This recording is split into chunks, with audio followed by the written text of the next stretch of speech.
The station that serves your community, 1240 WGBB. And now it's time for Dave's Gone By with David Lefkowitz. Good evening, everybody. Welcome to Dave's Gone By, hosted by Dave Lefkowitz. That's me, Dave, radio personality, journalist, theater critic, and pundit. And you are listening to the 39th episode of this program. That's 9 months into the run of this show. And it's a landmark episode because it's the last one coming to you from the WGBB studio at 18 Lansdowne Avenue in Merrick, New York. And what was really cool, I noticed again this week, and I don't know even if the postman picks this up, but the studio seems to be the cornerstone, the crossroads of Lansdowne Avenue and Lansdowne Place. And just to show you what a weird Twilight Zone-y place this is, the two signs aren't even spelled the same. They're both town street signs, but one of them spells Lansdowne with an E on the end, and the other does not.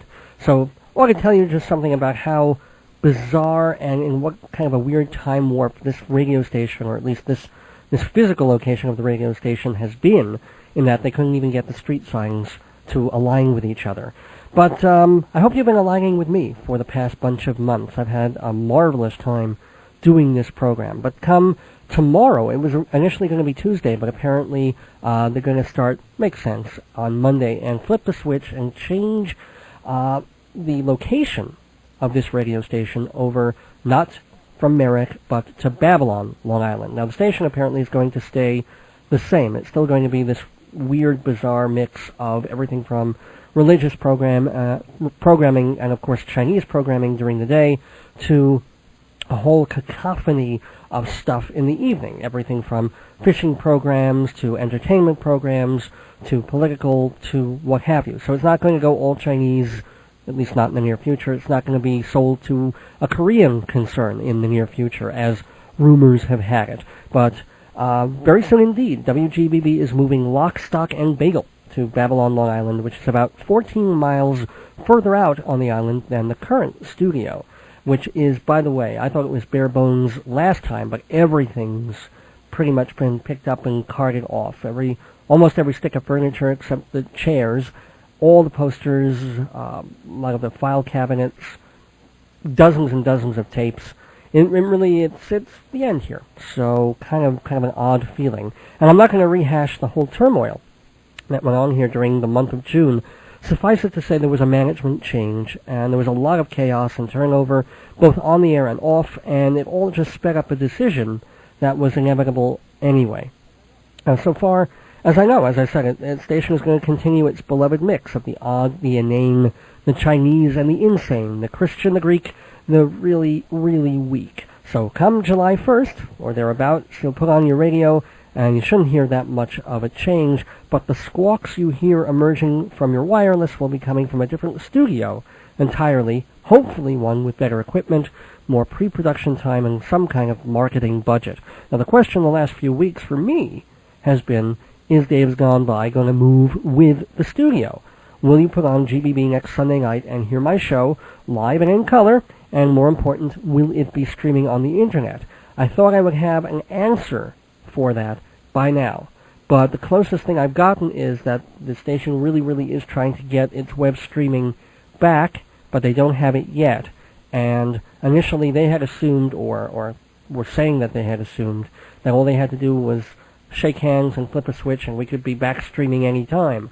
Now I think they realize, what I kind of knew in the back of my mind was, it wasn't so simple, that the last time they were streaming was owing to a deal made by the previous management that saved the station quite a bit of money and headaches, and now they've got to go out and do this from scratch by themselves.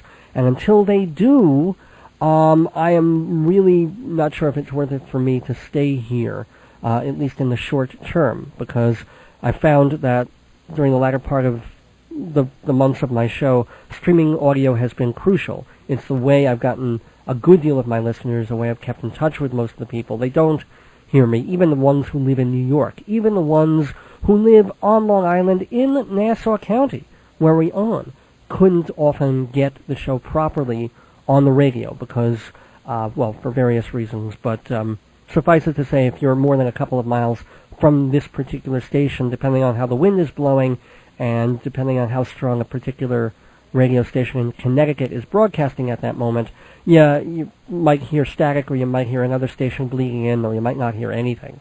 So the internet was unbelievably important, and that's why I'm kind of playing hardball as far as coming back to the station until they get the stream back. And also I'm thinking very hard as to whether traveling to Babylon is going to be the move to make, because it is much further out on the island, and I'm a commuter. I don't drive to the station. I rely on the railroad, and the station isn't close to the railroad station, so it's about a 2.5-mile walk either from Lindenhurst or Babylon Rail, which involves either a cab or maybe a bicycle or something like that. It becomes more of a hassle. And much as I said, I have loved doing this show, there may be ways for me to do it that don't involve this station, either another one or simply on the internet, and I am exploring those. But main thing is, the show isn't going away. I'm playing it by ear so that I get what I need to do the show properly and give it a sizable audience, and you get what you need to be able to hear the show and count on it being there week after week. As I said, I intend for Dave's Gone By to continue, if not here, then on another station or just on the net, but there may be a hiatus, possibly the month of July, while I get stuff sorted out. I'm also going to take a short vacation on the West Coast, so it could be a few weeks in between where the show is now and where it will wind up. The best way to find out where and when we'll be is to make sure you're on our email mailing list. It's not spam, it's prime grade A Dave beef. Just send your name and email address to me at davesgoneby@aol.com. That's davesgoneby, no apostrophe, at aol.com, and we'll send out an email to alert you of when and where Dave's Gone By will be broadcast next. The mailing list is free to join. Nobody's going to sell the list or use it for nefarious marketing purposes. It's just a way for me to keep in touch with you. If you like the show, the humor, the music, the interviews, the news gone by, the whole package, send your email address to davesgoneby@aol.com. So, the name of this episode is Goodbye and Hello, because it's a little of both. Whatever else happens, it is Goodbye Merrick, the homey little home of GBB for the months I've been here.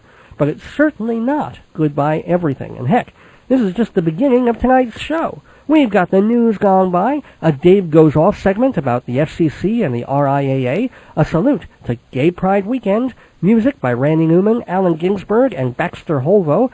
As Harvey Fierstein said to the broomstick, how can we possibly squeeze all that in? Well, we'll try, and the attempt starts just 1 minute from now! Performing Arts Insider. 3 words that represent a whole world of entertainment found on Broadway, off-Broadway, and cabaret. Hundreds of productions to see and enjoy. But how can you keep them all straight? Performing Arts Insider, the guide to everything that's happening on the stages of New York. For 6 decades, Performing Arts Insider has been a Bible of the industry. Each issue lists hundreds of shows, who wrote them, what they're about, who's in the cast, the designers, the producers, box office info, parental guides, reviews of what's good, what's bad, and why. Plus listings for opera, dance, and awards, too.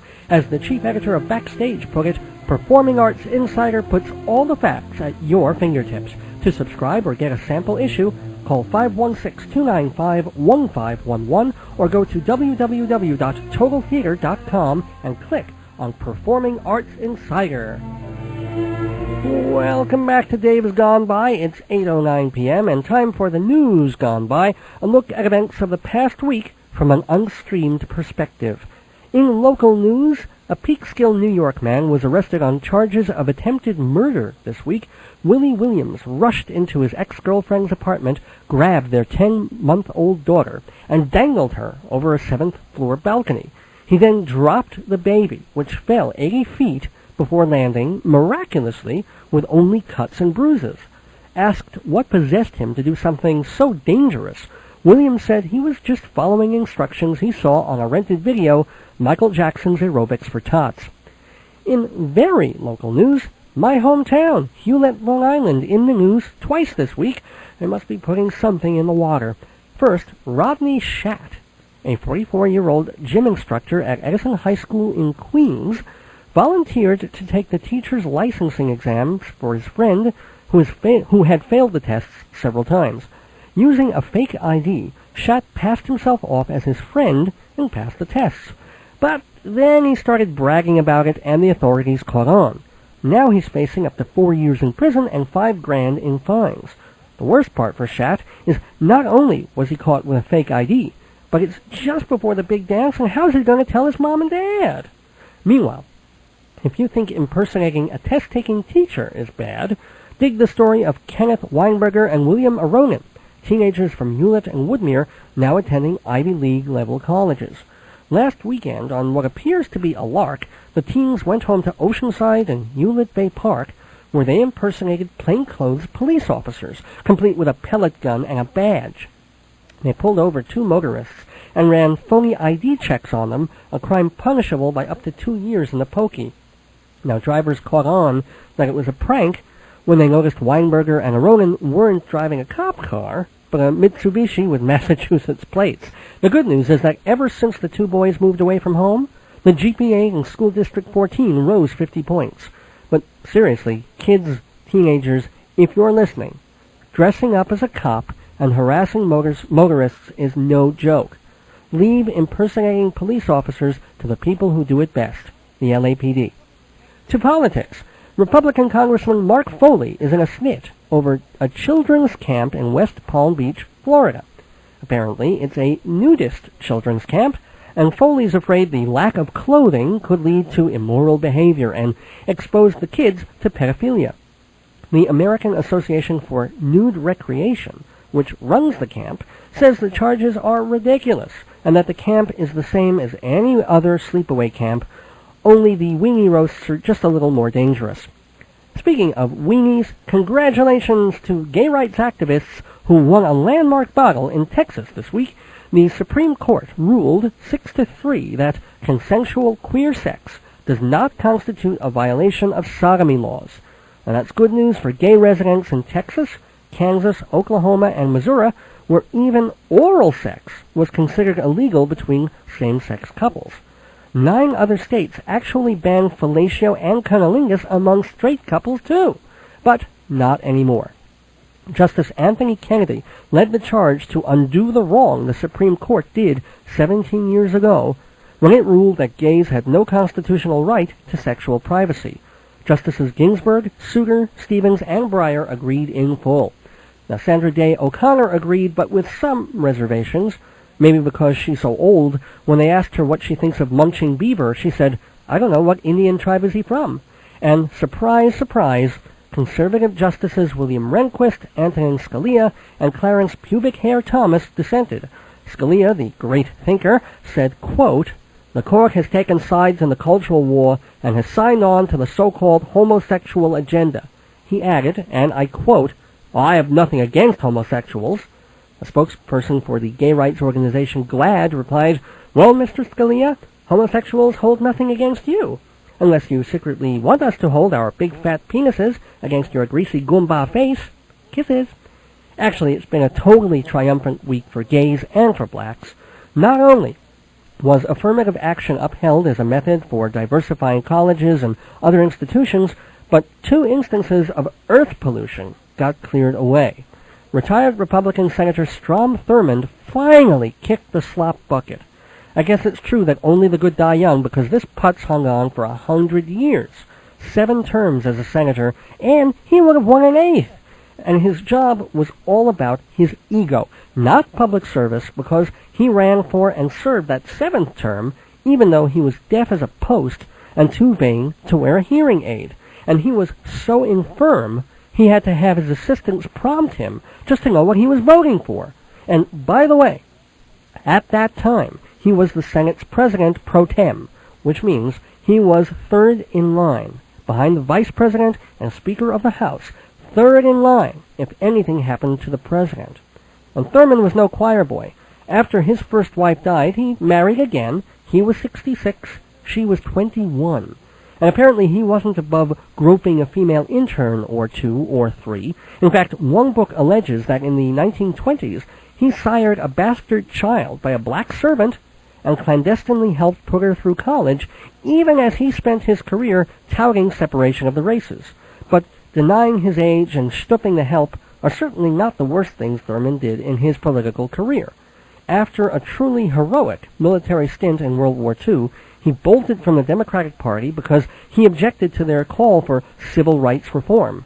As a so-called Dixiecrat, he ran against Harry Truman on a pro-segregation ticket and carried 4 states. Jumping to the Republican Party, Thurmond continued to fight desegregation under the cloak of defending states' rights. And Thurmond gave, I think he still holds the record, the longest filibuster in Senate history, 24 hours and 18 minutes, all of them devoted to keeping the races separate. Now sure, Thurmond changed his stripes in later years, hiring some blacks, but he never truly turned his back on racism and homophobia and small-minded conservative values. Which brings us to the second bag of garbage taken out this week. Lester Maddox, governor of Georgia in the 1960s, died on Wednesday at age 87. Now, he wasn't just a backseat segregationist. In 1964, when blacks and pro-integration demonstrators wanted to eat at Maddox's restaurant, he and his chums met them with guns and pickaxes. Maddox became governor in 1966, and, according to the Atlanta Journal-Constitution, he did do some things to help the black community. He appointed more African Americans to boards and commissions than all previous Georgia governors combined. Of course, that could just be 2. And then he instituted a campaign of prison reform. But throughout his political years, Maddox remained violently opposed to quote-unquote race mixing, and he considered anyone who petitioned for civil rights a black radical. Now, after spending a term as lieutenant governor, Maddox ran twice for governor and once for president on the same party that tried to elect George Wallace. I'll say this for him: unlike other political wolves in sheep's clothing, Maddox never backpedaled on his beliefs. To the end, he called integration, quote, ungodly, unchristian, and un-American, and he vowed, quote, I want my race preserved. Well, Mr. Maddox, you got your wish. Stupid, hateful, white Christian men are still the force to be reckoned with in this country. But hey, you do have one defender, sort of. Lester Maddox on TV show with some smart-ass New York Jew. And the Jew laughed at Lester Maddox, and the audience laughed at Lester Maddox too. Well, he may be a fool, but he's our fool. If they think they're better than him, they're wrong. So I went to the park and I took some paper along, and that's where I made this song. We talk real funny down here. We drink too much, we laugh too loud. We're too dumb to make it no northern town. We're keeping the niggas down. We got no niggas for men from Texas. Good old boys from Tennessee. College men. Come out dumb too. Hustling around Atlanta in their alligator shoes. Getting drunk every weekend at the barbecue. Keeping the niggas down. We're redneck, we're redneck. We don't know our ass from a hole in the ground. We're redneck, we're redneck. We're keeping the niggas down.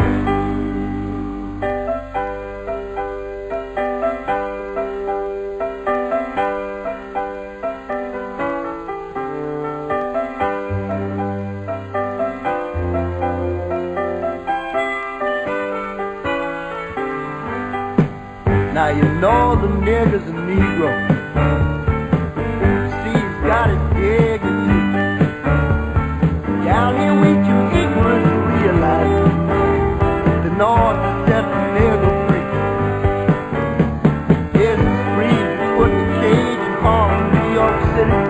It's free to be put in a cage on the south side of Chicago, on the west side. It's free to be put in a cage in Pumpkin Creek. It's free to be put in a cage in East St. Louis. It's free to be put in a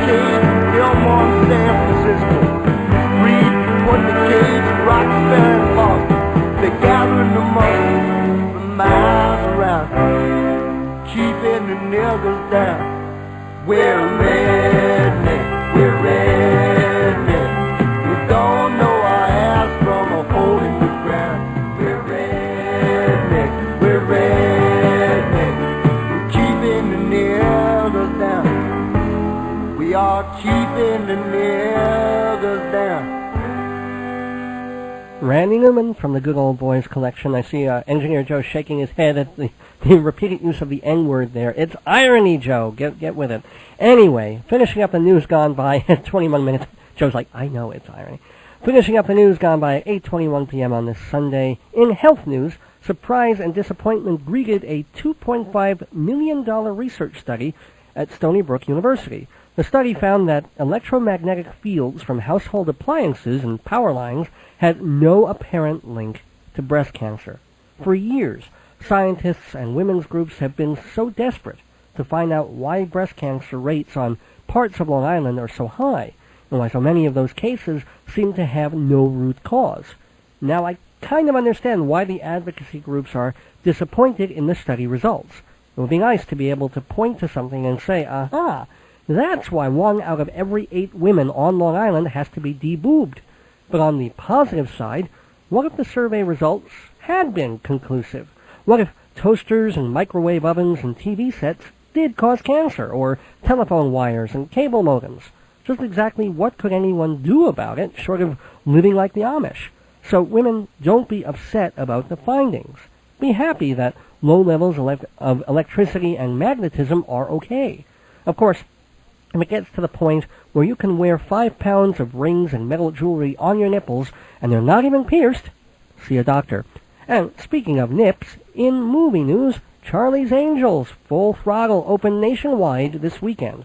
Drew Barrymore, Cameron Diaz, and Lucy Liu play brainless combat junkies who take their orders from a mysterious unseen overlord. The premise is loosely based on reality, although here the dictator is called Charlie and not Cheney.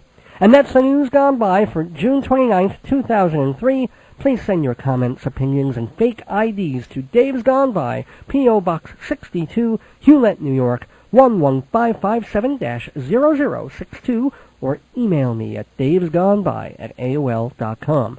Well, as I said before, I was hoping I'd have a clearer picture of what was happening to this program by now, so I could say for sure whether we'd be on next week or not. For the moment, the most likely scenario is that I will be taking a brief hiatus just until WGBB gets its web stream back up, and then see where things are contractually, and hopefully return to the airwaves before the end of the summer.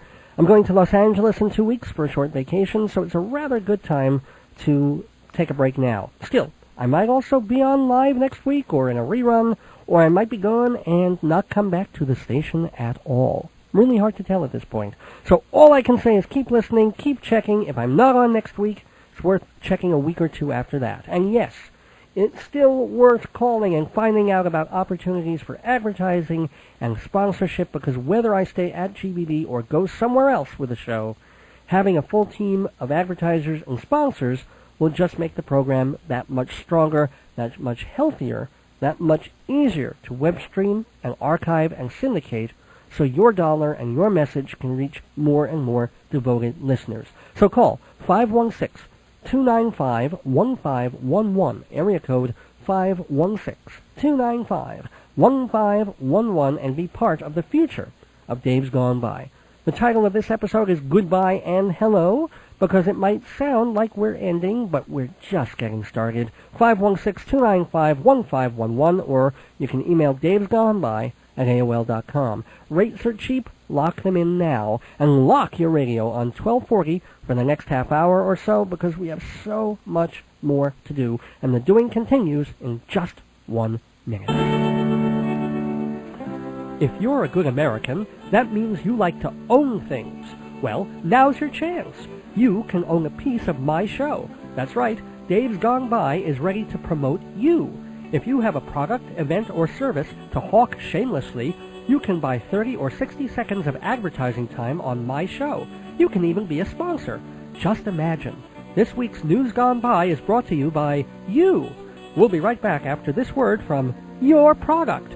Advertising on Dave's Gone By is cost-effective and reaches listeners not only on Long Island, but thanks to WGBB.com all over the world. To get a piece of the Dave, call 516-295-1511 or email davesgoneby@aol.com. To see our disgustingly low ad rates, check our website, hometown.aol.com/davesgoneby. Remember, you could be talking to you right now. Are you listening? Are you listening to me? Well, I hope you are, and I hope you have been for all these weeks. Welcome back to Dave's Gone By. It's 8:26 p.m. Time for a segment I call Dave Goes Off. No, not off the air, though that is a possibility. No, it's where I go off on a topic that concerns or tickles me, spouting my opinion because, hey, it's my hour. And tonight, something I should have brought up a while ago. I think I alluded to it and may have discussed it as a guest on other programs.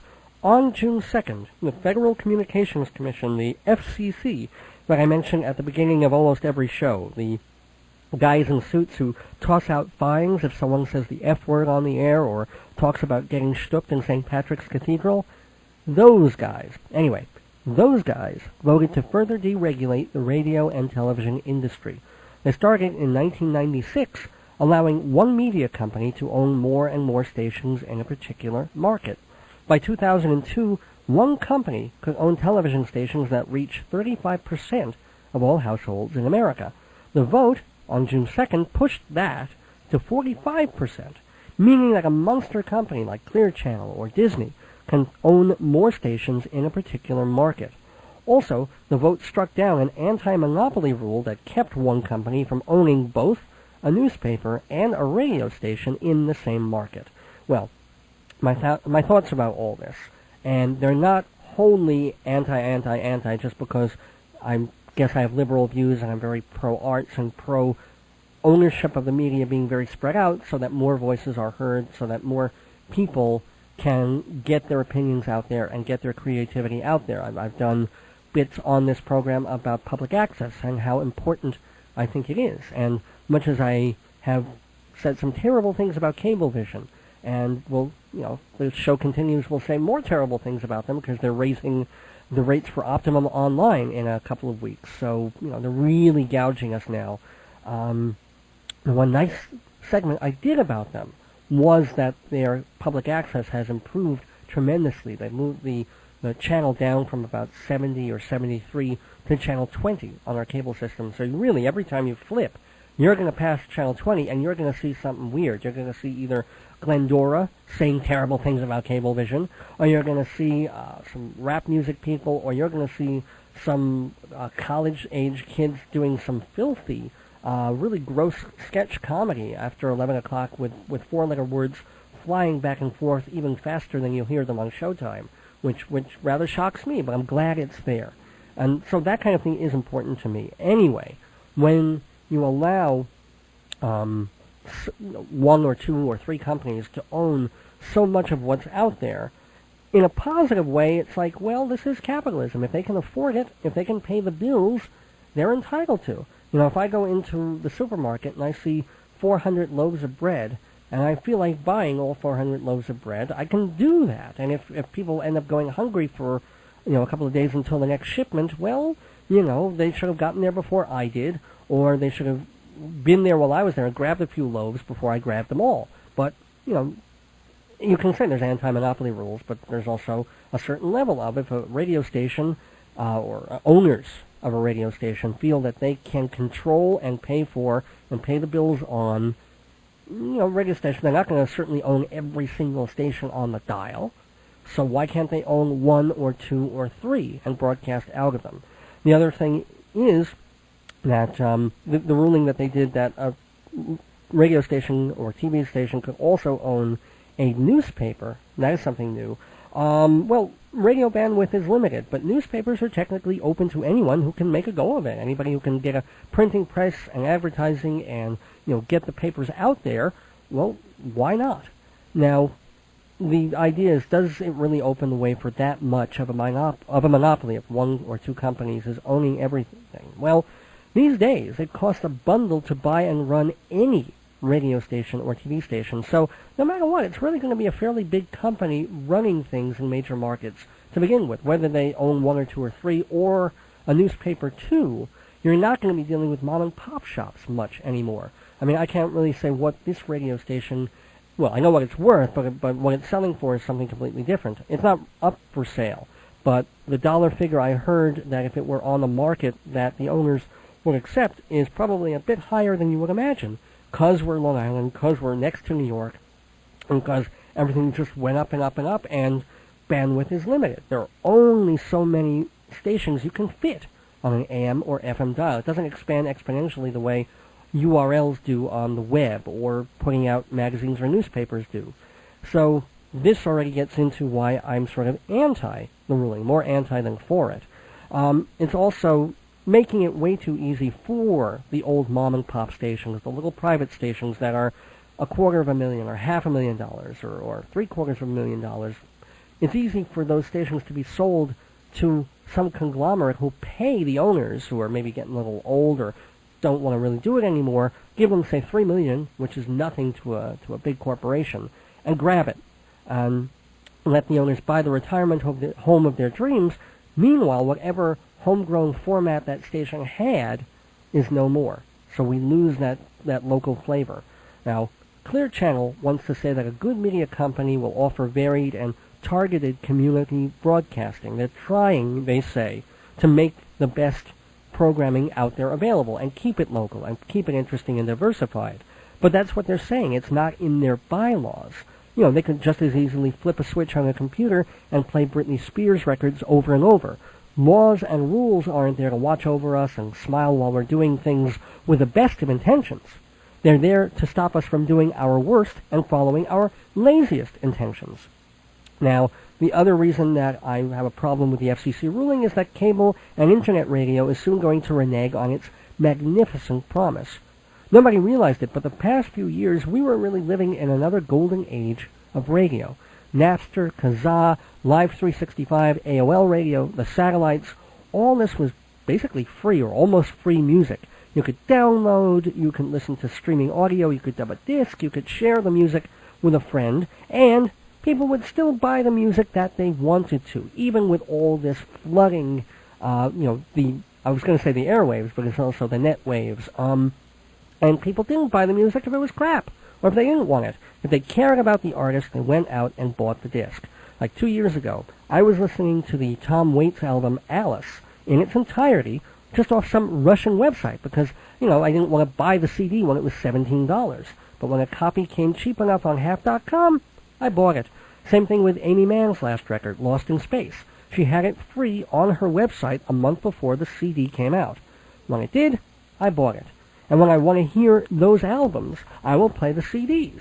But if I wanted to turn other people onto that music, I would direct them to the websites to see if they liked it, and then if they did, I'm sure they would have bought the actual discs too. Now, will the FCC's Michael Powell be known as the man who pushed the rules of media into the 21st century, so that even if there's a giant media octopus, it can't micromanage everything because, just for sheer scope, it has to let things operate independently, the way Clear Channel says it's going to run things? Or is that being too optimistic? And have we instead come face to face with the man? Well, here's Nirvana channeling Bowie to explain.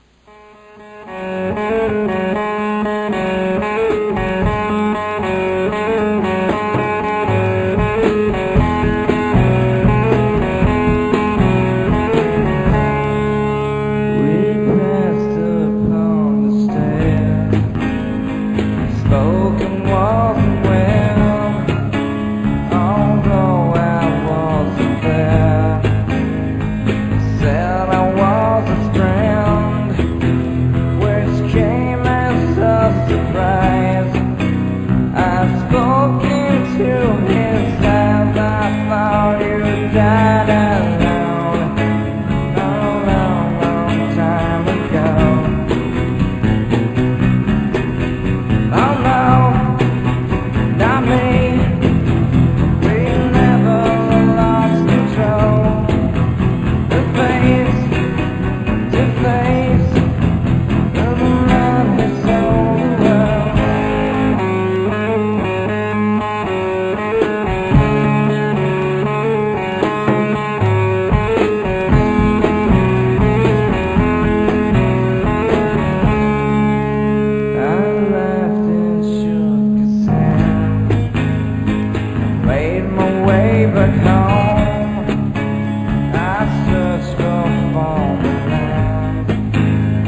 Years and years I roamed, I gazed on occasion stare.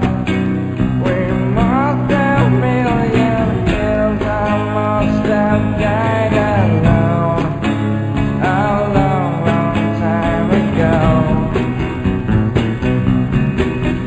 Who knows? Not me. I never lost control. Your face to face with another soul world.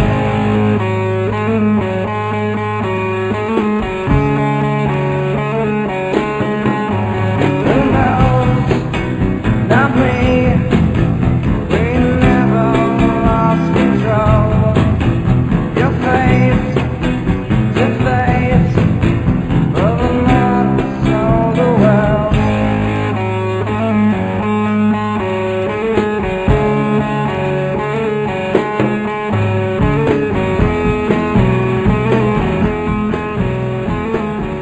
Kurt Cobain and Nirvana off their Unplugged collection with David Bowie's The Man Who Sold the World, a.k.a. Michael Powell. Rather interesting that this country has gone so corporate. George Bush will pick a man for the FCC who'll sell the open radio and TV airwaves to the highest bidder, but he'll let the record industry prosecute people who share music for free. That was the other decision that came down this week. The Recording Industry Association of America, the fabled RIAA, that you used to see listed on those old Beatles albums, those guys, well, they've gone beyond the threat stage, and now they say they're scouring the internet, searching for people who offer large quantities of music files to swap and share.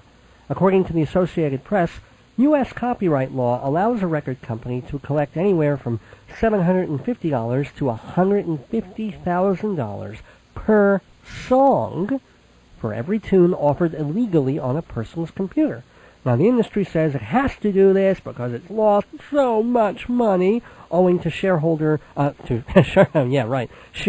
entities like Kazaa and the defunct Napster. People, they say, aren't buying the CDs because they can download them for free. But again, I go back to what I said before the music break. People will buy a CD that they want, but they'll go on Kazaa to test it out first. Or they will go for the weird stuff, the bootlegs, the live versions of things, and outtakes.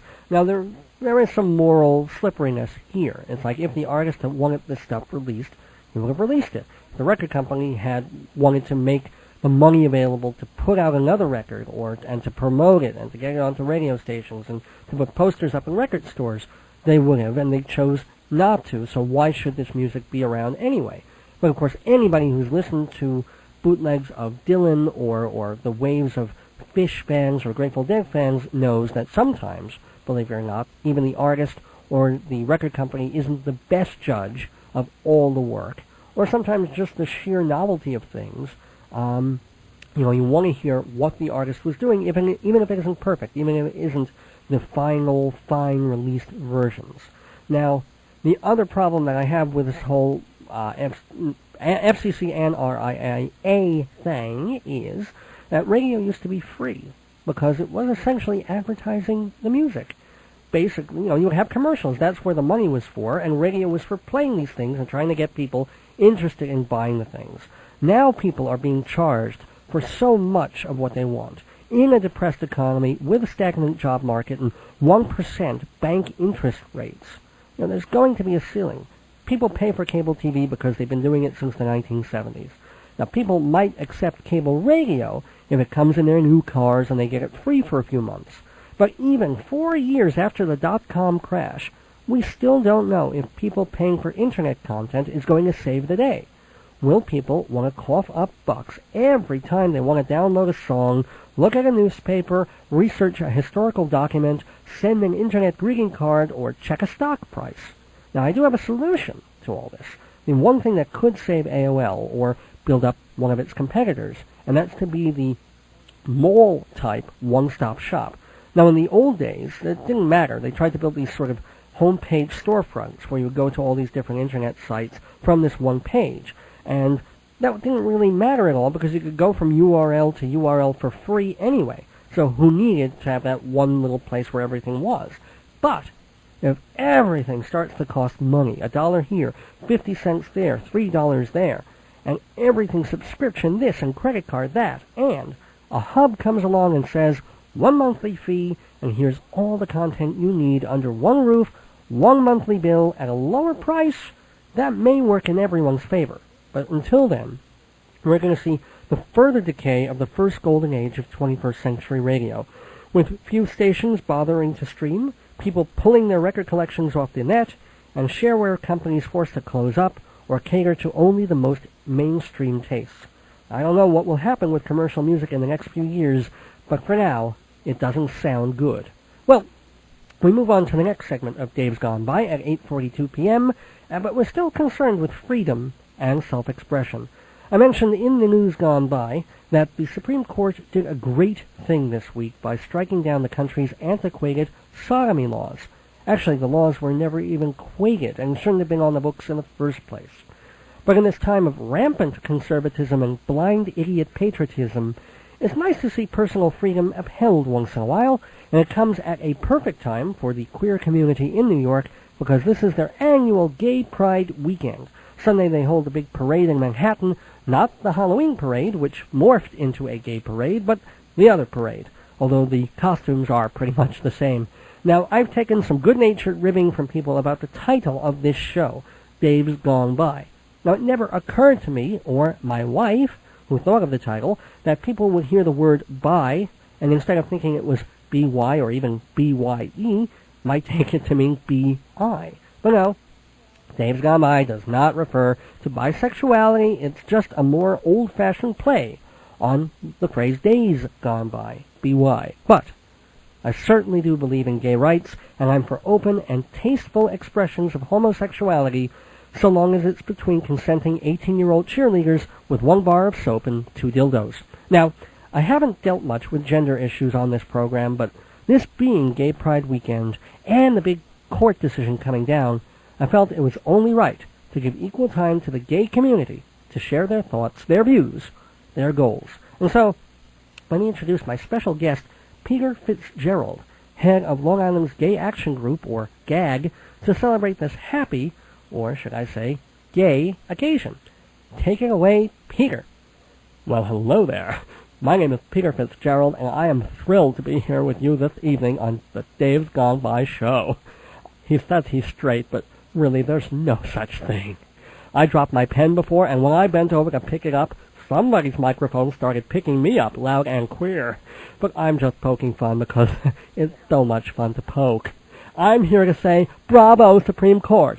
Gay, straight, transgender, transvestite, or Anna Nicole Smith, your sex life is your private business and the business of your privates.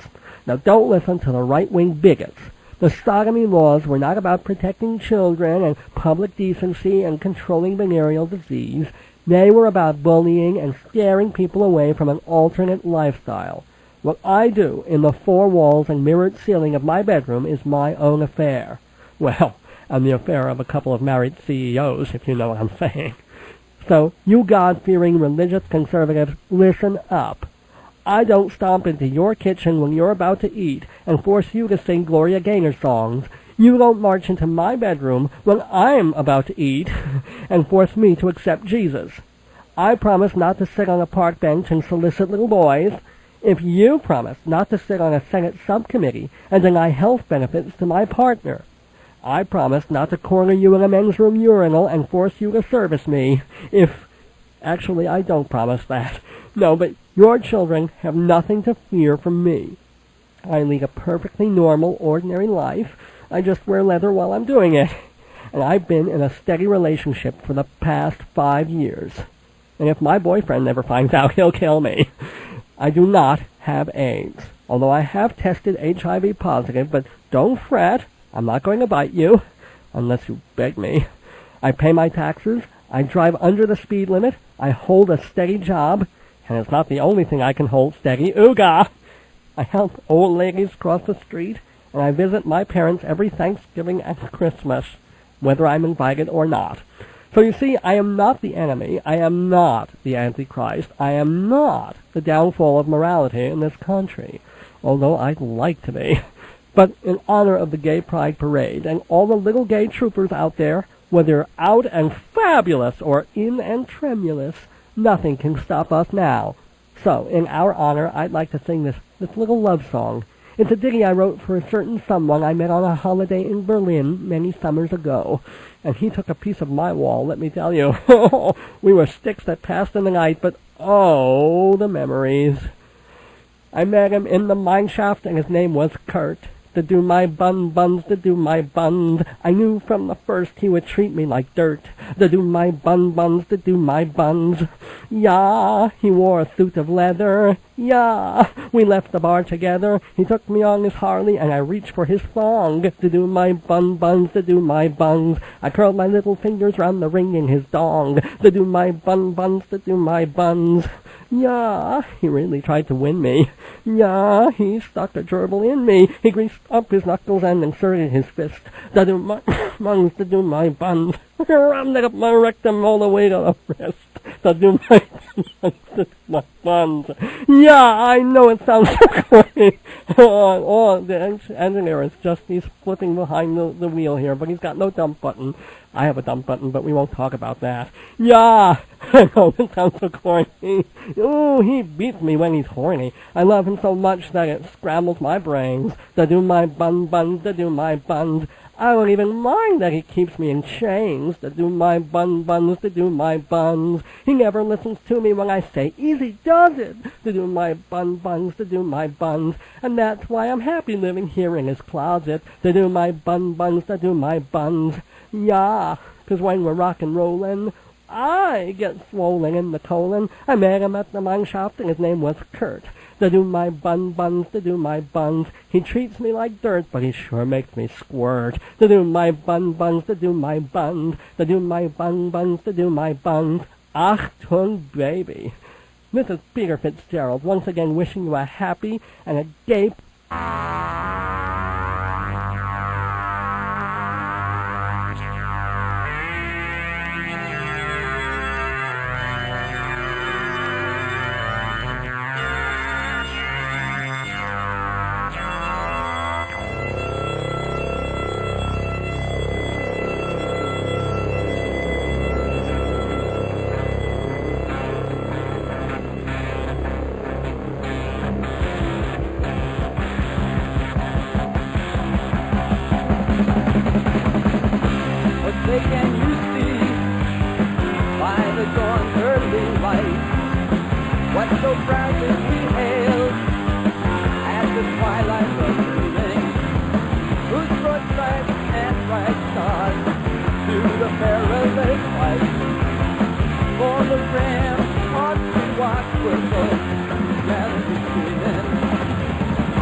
Released on his box set Between Thought and Expression, that was his version of America the Beautiful, shortened simply to America, and yes, happy birthday, America, July 4th, rolling around this Friday.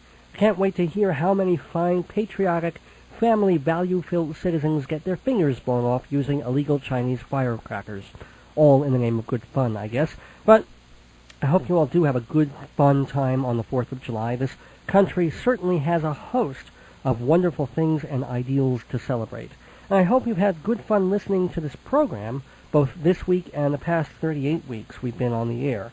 Hard to say, even now, what the show's meant to me. It's been more than just fun. Hasn't been like this incredible, soul-changing, life-changing experience, but it's certainly taken up great quantities of my time that I haven't minded giving. And it's allowed me to be creative in a way that I haven't been in a long, long time. I mean, I used to be... I still consider myself a playwright, but I was told the old phrase is, unless you're writing plays, you're not a playwright. So there was a way at least to keep me writing monologues and writing songs and writing the occasional sketch, and it really opened me up and allowed me to vent certain things in a comic, and sometimes not so comic way, and share them with all of you out there.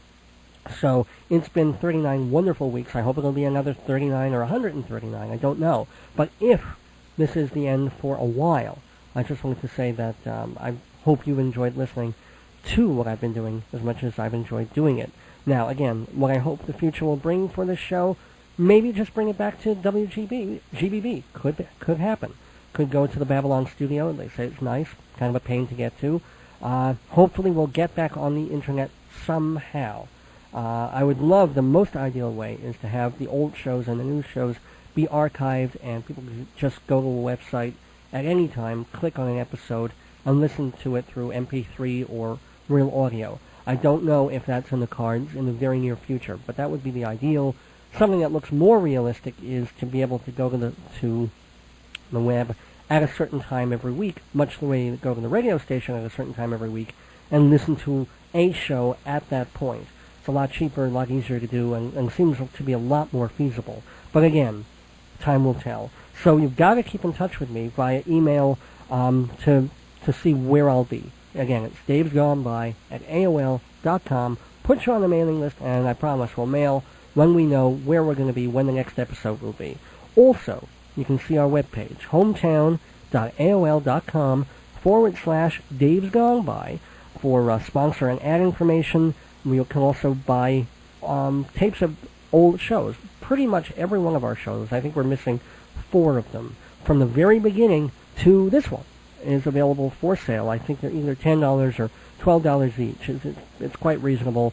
It helps support the show, and you get to take home a piece of me and listen to the show over and over as long as you want. Torture the neighbors, make the children psychotic. That's what America's all about. And another thing that I'm all about, and this show's all about, before we go, is I've got to say happy birthday to my mom. Now, I made a dumb Freudian boo-boo last week, and I said, because I'd been on vacation the week before, that I didn't get to say happy birthday to my wife, whose birthday was on the 29th, and blah, blah, blah. Well, her birthday was on the 16th. We celebrated when we were out of town. Mom's birthday is today, so I didn't really want to mix up my mother and my wife. It's not a good thing for guys to do. So happy birthday to Mom, June 29th, and, well, here's a little song just for you. M is for the miracle of birth. O is for the ovum growing free. T is for the trouble that I caused her. H is for the hysterectomy 6 months later. E is for the episiotomy scars. R is for 3 months in recovery room. Put them all together, they spell mother. The only girl to want me in her womb. I'm sorry, I get so moved. Anyway, thank you, Mom. Thanks for being the wonderful, most bestest possible mother any boy could have. I want to thank some other people today. Also, Engineer Joe Salzone. He will be staying with the radio station. Hell, he'd be staying with it if it were underwater and they were setting it on fire. So he's going to stick around and do his various shows, including Joe Salzone Live. Give a listen to that when you're listening to the station. I want to thank my wife, Joyce, of course, for being there with me always and supporting me always, and I love her very much. I want to thank both my folks. I know I said hi, Mom. Well, hi, Dad, too. I want to thank some people not at the station anymore, Engineer Paul and Station Manager Joey. They were certainly my people to be with for the first 7 or 8 months of what I was doing here. Anyway, time to bring up that old outro music, which, by the way, I don't even think I mention it every week, but it's a group called the Waterboys, Irish folks, Mike Scott, who has since gone solo with an Irish band, and this is a Van Morrison song off, oh gosh, what album, what Van Morrison album is that off? It's his second, it's his best album, Astral Weeks, which, if you've never heard it, go out, get it immediately. It's one of the crucial albums in the history of pop recorded music. But this is the Waterboys version of Sweet Thing, and it has been a sweet thing being with you all these weeks. I hope I will be with you soon again. I could be here next week, you never know, or in a couple of weeks. You gotta keep checking. But until we do meet again, don't miss your days going by. This is Dave Lefkowitz. Good night, goodbye, and hello, and gone by.